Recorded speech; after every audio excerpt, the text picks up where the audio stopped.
শীতের সকালের নরম রোদটা তখনও রাস্তার উপর ধীরে ধীরে পড়ছে। হঠাৎ করে দূর থেকে ভেসে হলো একটা পরিচিত ডাক, মুরগির বাচ্চা নেবেন, মুরগির বাচ্চা, মরিচ গাছ নেবেন, ফুল গাছের চারাও আছে।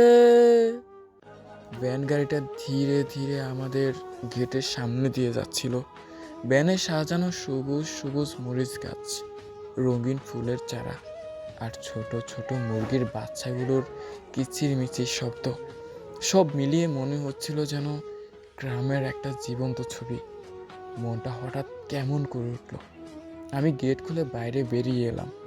লোকটার মুখে ক্লান্তি, তবুও ডাকের মধ্যে ছিল জীবনের জেদ। আজ না বিক্রি হলে হয়তো ঘরে চুলা জ্বলবে না। দাম জিজ্ঞেস করলাম। কথা শুনে বুঝলাম দামটা একটু বেশি। ইচ্ছা থাকলেও কেনা হয়ে উঠলো না। মনটা ভারী হয়ে গেল। কিছু সময় চুপ করে ব্যানটার দিকে তাকিয়ে রইলাম। ব্যানটা আবার চলতে শুরু করলো। ডাকটা ধীরে ধীরে দূরে মিলিয়ে গেল, মুরগির বাচ্চা নেবেন, চারা গাছ নেবেন।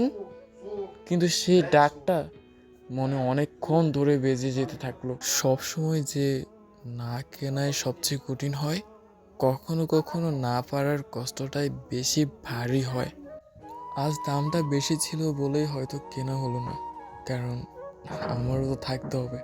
কিন্তু মানুষটার পরিশ্রম, তার কণ্ঠের ডাক আর জীবনের সঙ্গে লড়াইটা সবই মনে গেঁথে গেল। হয়তো আজ না, কিন্তু কাল আবার কোনো ভ্যানে, কোনো ডাকে আমরা আবার পাশে দাঁড়াবো।